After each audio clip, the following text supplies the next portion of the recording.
In this video, I am joined by Mr. Seymour Duck and the Italiano as we talk about the election and how it might impact the Walt Disney Company. This is a crazy topic. We're going to dive into this. There is some possibilities that could occur here. We're going to break it down, speculate up next on OG 55.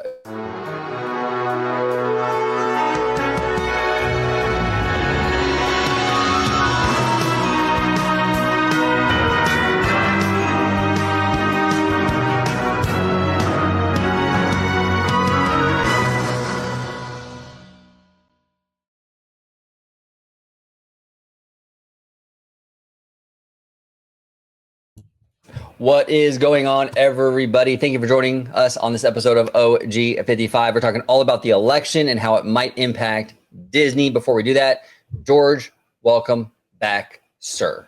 Glad to be back. It's always a good time. And yeah, I enjoy these conversations, even though some of them may be a little bit risque or not so pleasant or just downright spicy, as we love doing it on Orange Grove 55 for sure. Yeah, absolutely. Where can they find you on social media? Absolutely. You can find me on X, formerly known as Twitter, at Disney George. You could also find me on Instagram, Threads, and Blue Sky under the Disney Italiano. And of course, you can find me right here on my home base at Orange Grove 55 with Citrus Corner, with all that sweet, juicy, but sometimes sticky Disney news and info. There he is. And we got in the house with the one and only Mr. Seymour Duck, who went live yesterday on Cash Flow Kings on YouTube. A phenomenal conversation. Mr. Duck, welcome back, sir. Hello. Glad to be back and nerd out with you guys, especially when it's about corporate talk.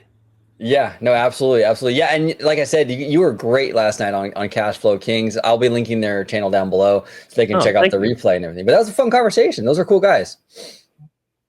Thank you. Absolutely. Where can everybody find you on social media? Yeah, you can find me on all social media platforms at Mr. Seymour Duck, except for Blue Sky, which is at MrDuck.social. There he is. All right, so let's dive into this. The election happened. Donald Trump won. He will be our next president yet again come January. And there's been a lot of talk, right? There's been a lot of talk about how might this impact Disney, right? We've seen political shifts impact Disney in the past. Will it rear its head again here? Mr. Duck, I will start with you, sir. What do you think? Do you think this is going to impact the future of Disney? Do you think it's going to impact even like who Disney chooses to be the next CEO, or is it going to be kind of almost an irrelevant thing? If Bob Chapek was CEO, I would have said yes, but he's not. Bob Iger came in and he changed a few things within the company, and you can tell, like, even when he became during the earnings call, he was saying they're going to focus less on the messaging and more on the quality of the entertainment that we're providing. And you already started seeing that. It looks like he's trying to be more apolitical, not leaning one side to another, and just give you that quality entertainment for everyone. I think Disney will be fine. There might be slight changes within the company. You might not even notice. I noticed this with Raven's Home. When Trump was president the first time around, they were like, Raven was a hardworking mother. You know, she was an Uber driver, and then a woman supporting their family. But then when Biden won, half the family moved to San Francisco, got a little bit more progressive. Even her style changed. She became a fashion designer. Those type of tweaks might happen, but like overall, not really. I think Disney will still be Disney. I noticed with Bob Chapek, though, during his era, that he got pushed a lot from the board to become more progressive. And I think that was the biggest mistake for the company, because when I bought Disney, I thought, oh, Disney is like in the middle, you know? It's not left, it's not right, it's like in the middle. It's just entertainment, right? And everyone can enjoy it. But when Bob Chapek was CEO, to me at least, right? It felt like he got pushed around a lot. And even the board, like especially Mike Parker, the ex-CEO of Nike, right? Who's currently the chairman of the board for the company, but then he got now getting swapped over from James Gorman, the ex-CEO of Morgan Stanley. He got pushed even from him to say something about Florida when you know you're in a country where there's both parts of the spectrum of political, right? You got the left and the right, and you have to satisfy everyone, even if you don't agree with it. You have to. And I didn't like that from Chapek. I didn't like that from the board. It actually made me like sell Disney because of that, because I'm realizing that they're focusing more on their ideology instead of focusing what's best for them. And I don't see this with the upcoming Disney. They're just going to focus on quality. They're just going to focus on this. And even if the CEO, who's potentially going to be like Dana Walden, right?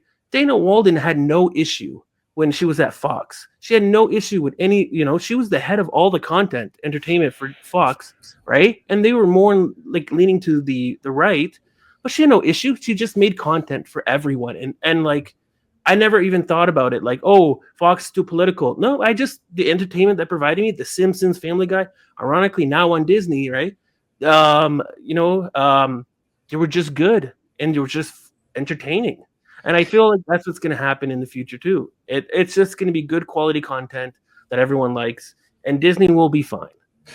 So, Seymour, I want to ask you before I go to the Italiano, like, you don't think like, because there was a big kerfluffle, so to speak, like a couple months ago or a few months ago now with that ABC debate, that ABC presidential debate, where Team Trump thought, ABC rigged it for Kamala, right? Do you see that possibly coming to bite Dana Walden in the ass at all, because she's more like because obviously Josh Giamaro, he's a Parks guy, he had nothing to do with it, right? But do you think, being the studio TV person, do you think that could possibly bite her in the ass, or do you think that Trump won and it's cool now and they're not going to really push any buttons with that? What's your take on that? I'm not into these conspiracy theories that what if happened, if that actually happened. All I know is that the company will work with the president and will work with the president and ensure that the company will ensure that the company is successful, regardless of who's in charge. They will work with Biden when they did previously, and they will work with Trump. And they worked with Trump before. And nobody had an issue with Disney when they were working when Trump was president. It was only when Joe Biden came and then Bob Chapek came and then the whole fiasco with Florida, that's when they had issues. And they never had issue when Bob Iger was in charge. Even when, even then some people were saying, oh, they're too diverse. They never had an issue. Captain America was successful. Black Panther was successful. And then you had Endgame. The company was doing really good. And I think, it will be fine. Well, Seymour, can I ask you this? Because I do agree with you. I do believe that Disney would be willing to work with Trump. But do you think Trump would be willing to work back? Of course, he's a business guy, and he loves big businesses.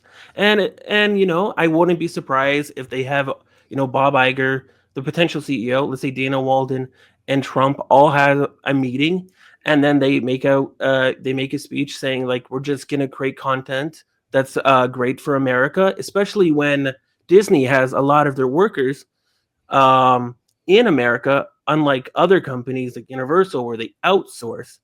I'm sure, even Trump said at one time that when they were debating with Ron DeSantis, he said, I could just give one phone call to Bob Iger and I can fix Disney.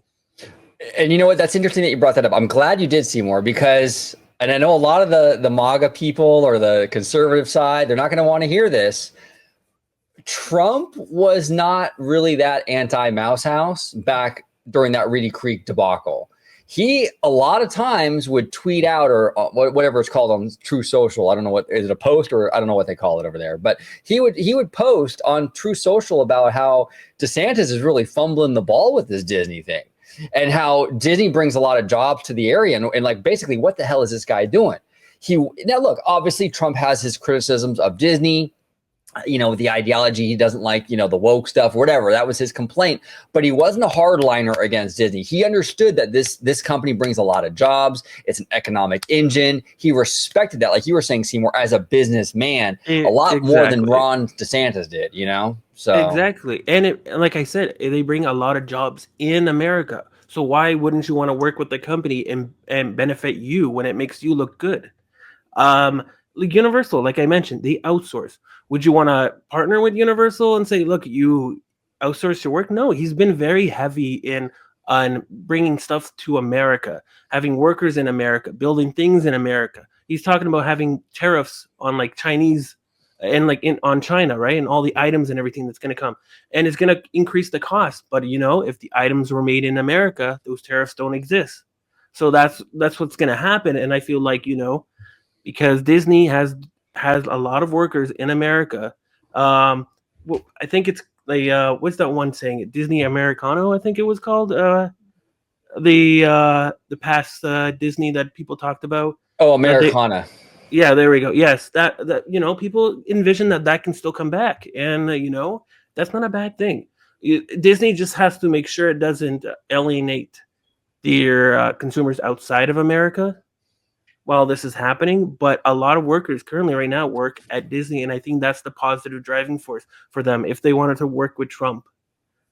Yeah, I think Trump, like as a businessman, is going to be willing to work with Disney very much. So I agree with you, Seymour. And even like back in that first go around with Trump, those first 4 years in 2016, Bob Iger was on Trump's economic board for a while, and then he quit. I think because of the climate change stuff, the Paris Accords, I believe, or something like that. And then Iger quit. It was almost like a protest quit, kind of, right?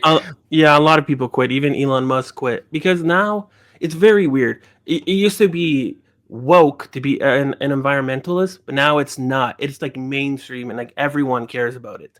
And the Bob Iger and Elon Musk and and other people quit. But now I feel like that's more like a common thing that people care about. Yeah, 100%. George, what are your thoughts? And that's where I think a lot of people are kind of missing that point, despite of how people feel about Trump personally and politically. At the end of the day, he's a business guy. Whether you think that he is a decent business guy or a crappy business guy, he deals in business. And at the end of the day, as much as we love Disney and we want them to stay, kind of like the wholesome, just kind of like do for everybody sort of thing, at the end of the day, they are still a business. They have to run it like a business. And that's where the common the common factor between Disney and Trump meet in the middle is because it's good business. They bring in high revenue, and Trump loves that. He feeds off of that. Yeah, so why wouldn't he take that opportunity and for both parties, in the sense, for Disney and Trump, to get on each other's bad side, so to speak? Yeah. You saw a lot of people, not people, but like high profile people, I'll say, right, congratulating Trump on Twitter, or X as they call it now, like Tim Cook, for example, right? Tim Cook is not a conservative. He's not nowhere close to a conservative. He's very progressive, and he was out there congratulating Trump on the win, right? Now, obviously, he's not doing that because he likes Trump or supports Trump, but he understands the business need to sort of like keep it cordial. Like, you don't have to like Trump. A lot of people don't. A lot of people, like the social stuff that he does and all that. I understand where people are coming from with all that stuff. You know what I'm saying? But as a corporation, like an Apple or a Disney or whatever, Nike, whatever, you have to sort of have some sort of working relationship. You don't want the DOJ coming after you and all that other stuff. You don't want them. You don't want to be in the target, in the crosshairs for some bullshit, some political games, So they're going to play ball. What was that? You have to play ball. And you got to. And I just want to mention that back in, I think, 2016, Bob Iger, congratulated Donald Trump when he won president, right? And he even said that they're already working on a bust for the president-elect at the time, right? At Disney World for the Hall of Presidents attraction. And, it wasn't it was a negative thing back then. Well, I don't know why it would be a negative thing now. Yeah. And Seymour, I know you're not really like, follow up a lot into the parks, but can you see an attraction like the Hall of Presidents sticking around, like in its format? Yeah, I can see it. Yeah, as long as it doesn't go too pivots one way politically, as long as it stays American, and yes. As long as, it has to be, ironically, almost apolitical, but when it's political, not veering one way or another, not showing that you have favoritism for another president or not, right? You're going to have to display Donald Trump. You're going to have to display Donald Trump.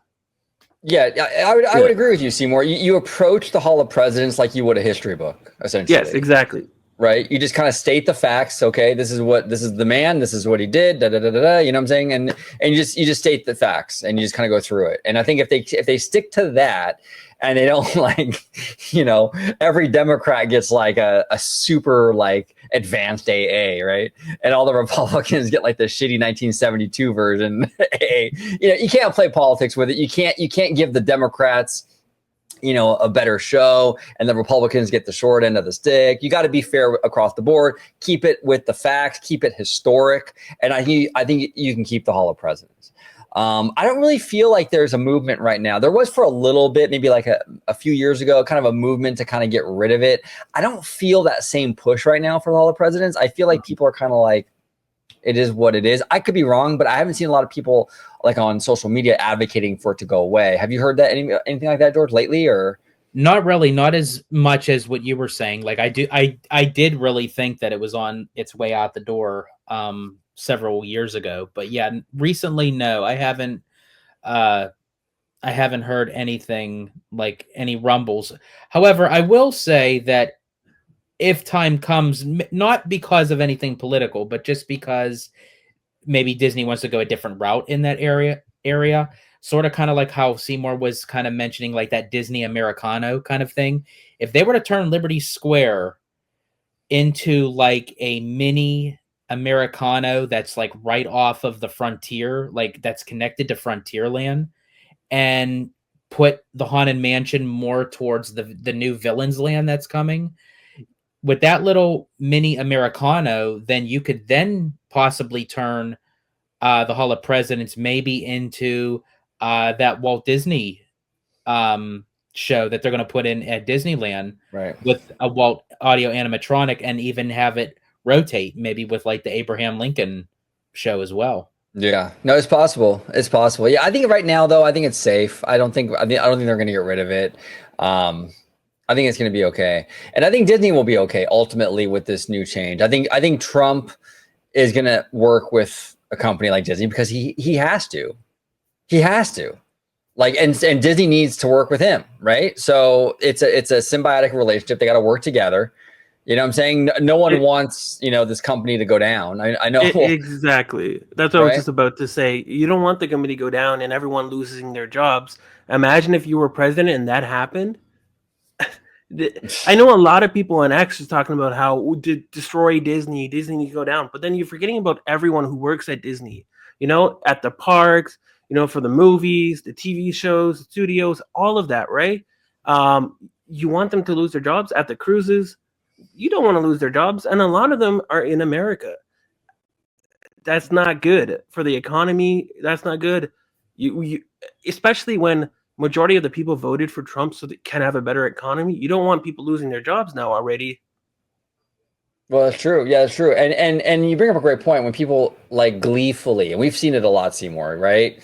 Where people are like gleefully rooting and cheering for Disney to go down because they went woke and they got to be taught a lesson. It's like, well, you're not hurting Bob Iger when you do that. Bob Iger is going to be just fine no matter what happens to Disney. You're hurting all the people that have jobs at Disney that will potentially lose their jobs if the company goes down. You know what I'm saying? That's who you're hurting. And I think it's kind of disgusting. And I've always said this, where people root for this company to collapse because it'll teach them a lesson. They won't be woke again. They root to say, you know what, we got to be much better taken care of with our cast members. Yeah, but get rid of their jobs. That makes a lot of sense. Right. Take care of your cast members, but I hope the Mouse House collapses. Yeah, that's going to work out real good. I think it's a really selfish, kind of immature kind of mindset with a lot of these people, and I think it's kind of ridiculous. There's a lot of companies. I don't care at all about Six Flags. I honestly couldn't care about Cedar Fair, any of that stuff. I don't care. I'm not invested in any of it. I really don't care. But I would never in a million years get on camera and be like, you know what? We got to teach them a lesson. I hope this company goes down. Who does that? Who does that? All those jobs that people, all those people would lose their jobs Why would I want that? Even if I don't like if this company. You're talking about Six Flags and Cedar Fair. Yeah. Oh, that's yeah, but it's like, why would you want people to lose their jobs? I get it. You're mad at the parent company, but it's like you're not hurting the people that you're mad at. You're hurting the people that had nothing to do with it. You're hurting the rank and file people that work the food shop, that work the ODV carts, that's who you're hurting. You're not hurting the CEO. And it's not even just the individual person that may be losing their job. Think of everything that's connected to just one person. They may be they may have a family with kids, so it's like, not only are you putting them out, but you're putting their family out. And that's just going by one factor, where if multiple people that would be losing their job, think of how many other people tied to them would be affected. Right. And I know a lot of conservatives are concerned about, Disney woke. I think that ship, okay, based on the criteria these people use for woke, okay? Based on that criteria, I think that ship has sort of sailed. I don't think you're going to see overtly political messaging in a lot of movies going forward. I think that Disney has stated ever since Bob Iger came back a couple years ago that they have they want to appeal to the biggest audience possible, right? So I think the political messaging, I don't think you're going to see that like you maybe would have a few years ago, right? I think that ship has sailed already. I don't think those days are kind of gone. I think in a lot of ways, Now. There are people that take everything as political. So if you have a person of color starring in a movie, that's woke, and that's total bullshit. So yes, we will still have diversity, and we should have diversity. But in terms of like political messaging, like actual political messaging, I don't think it's going to happen. But go ahead, Seymour. Yeah. What say you, sir? I was just going to say I agree, and that's why I mentioned how like Black Panther, Captain America, Captain Marvel, sorry. It did really well. Nowadays they say that's woke, but is it when it was very successful before? No, it's successful now. It's just that it wasn't good content. And that's why a lot of these movies weren't successful. But you just reminded me of what happened with Bob Chapek. So Lightyear, that was a controversial movie because of one scene. Bob Iger actually removed that scene and said, don't put it in there because we want people to like this movie all over the world. And then when Chapek came in charge, I don't know who pushed it. I don't know if it was the board or the studio execs. I don't know what happened, but that got reinstated back in, to the point where they even pushed it in countries where that's illegal. And they still pushed it even after they said, oh, it's going to be banned. They still pushed it. They didn't even make a version that's cut for them. And you don't want a company like that pushing an ideology that against your country, because you don't agree with it. Disney is a worldwide, consumer-based company. And that point, I noticed that they were pushing a little bit more to the left for some countries where it's illegal. And I was like, no. I mean, some people have issues when they do that with China. Some people do that in the Middle East, but that's how it is in the East companies, right? And that's how it happens in America too. Everyone is diverse, especially within their politics. And you have to cater to the overall audience. And that scene, banning in so many other countries, hurt Disney a lot. Right. Yeah. From a business perspective, you have to look out for that, because Disney's a global company now. It's not Walt Disney Productions from 1962 anymore. I mean, technically it was global back then too. The world loved Disney, but it's more global now than it ever has been. So you have to keep that in mind when you put a movie out there. You have to get that Chinese market. You have to get these other markets around the world. And if your movie isn't being played in a lot of these areas, that hurts the overall box office quite a bit. So. Yeah, it's a business decision. Now, look, for me personally, I have obviously no issue with it. You know what I'm saying?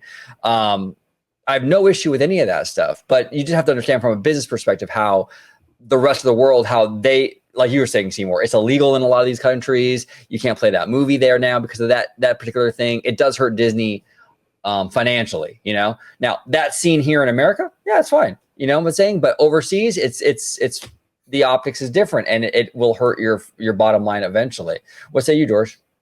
Yeah, I again, as I said, when you kind of go, when you think about it, business is business, and you have to, find ways through loopholes of how that business can, succeed in ways. And I do agree with you when you were mentioning, like, several years ago, it looks, much different than what they are moving forward, because even when things were being released several years ago, they were being even worked on years prior to that.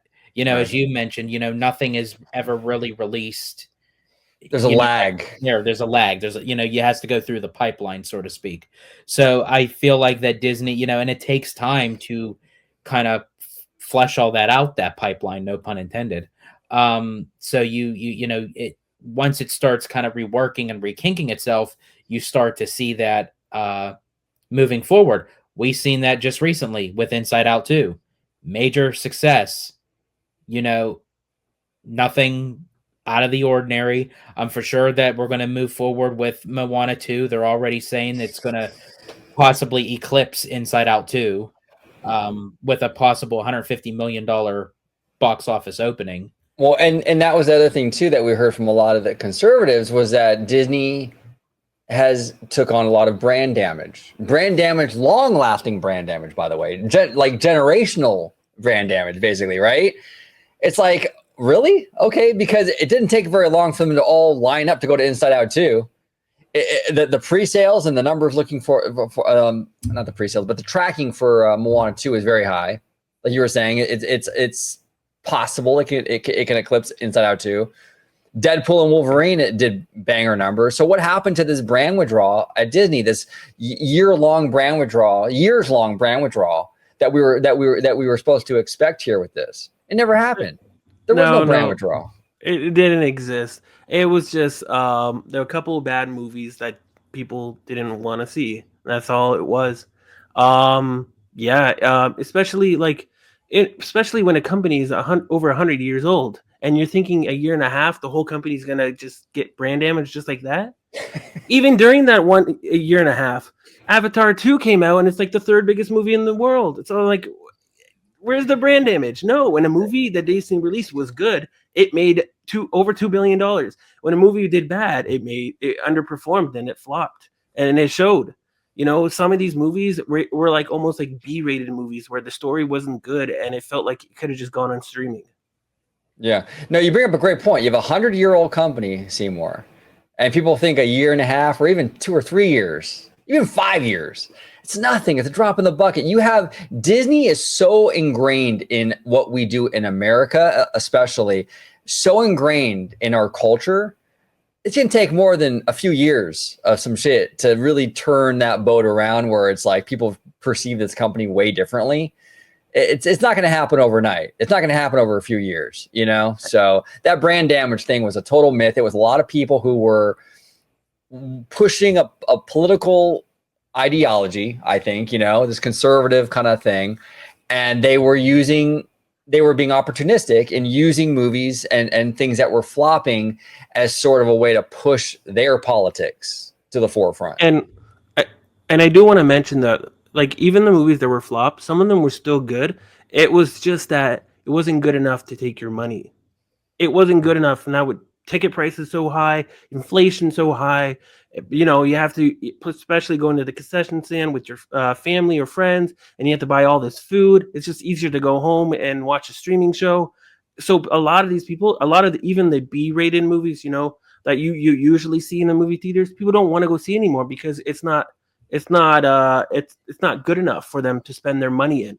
Usually why they prefer, some people I know, save their money and go to Disney World instead and get that experience because it's worth it.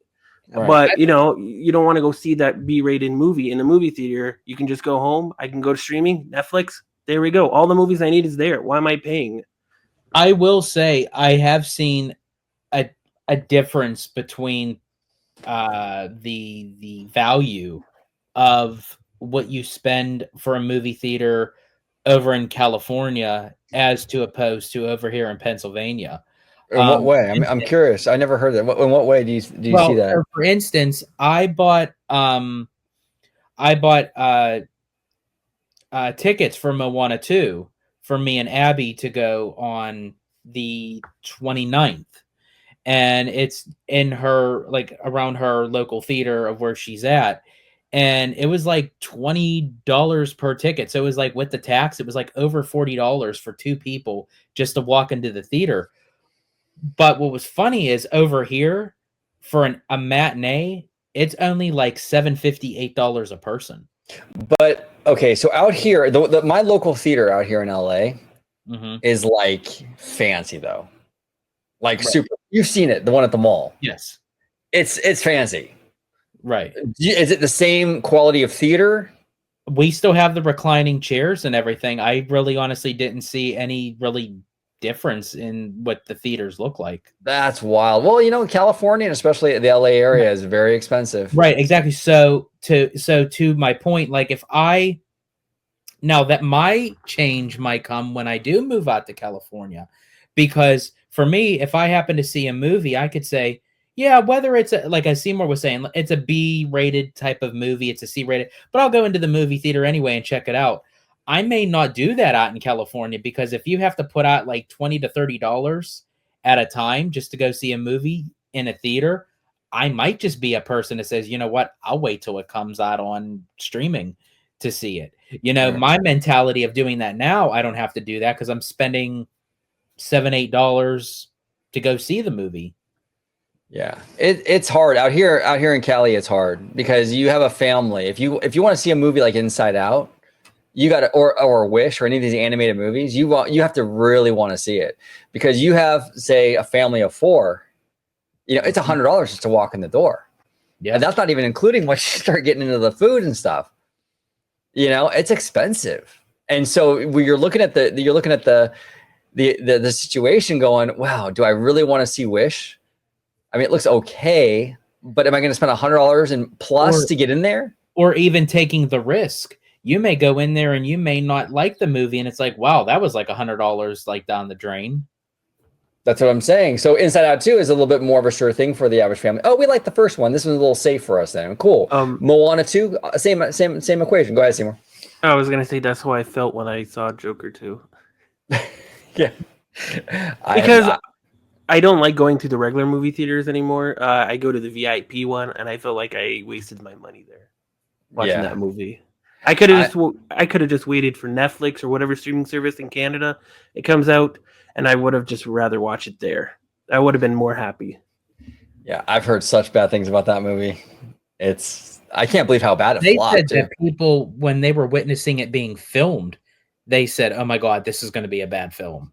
Like, that's funny. That's hilarious. Oh, unbelievable.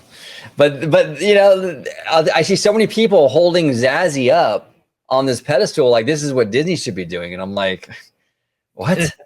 I mean, really? I get it. Disney has their problems. I'm not going to sugarcoat it. We just did a video, George and I, you know, literally today, talking about how Josh D'Amaro totally dropped the ball at D23 Brazil. They got their issues. They're not perfect. But Zazie, I think he's done a terrible disservice to Warner Brothers. He's been a terrible CEO. And I was bullish. If you go back on the old videos from a few years ago, I was bullish on him coming into the company. I thought, oh man, Warner Brothers might be back. I really thought he was going to do some good things, and he didn't do anything good. He's been a disaster. Yeah, I have a theory on that. He's trying to make the company more lean, cut costs, so that he can sell to another company.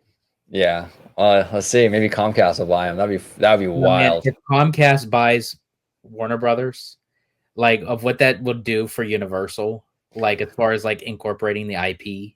Oh, into the parks? Into the parks. Oh, yeah. It would be a game changer, dude. It'd be an absolute game changer for them. That's my biggest issue with Universal, is that they borrow a lot of IP, which has been successful for them. I mean, they borrow some great IP, but I think as a theme park company, you want to borrow here and there, but you want to also have your own in-house stuff where you're not always paying a licensing fee, you know? And so if they had the Warner Brothers library at their disposal, oh my God, bro. And then you wouldn't even have to pay the licensing fee for Harry Potter anymore. No.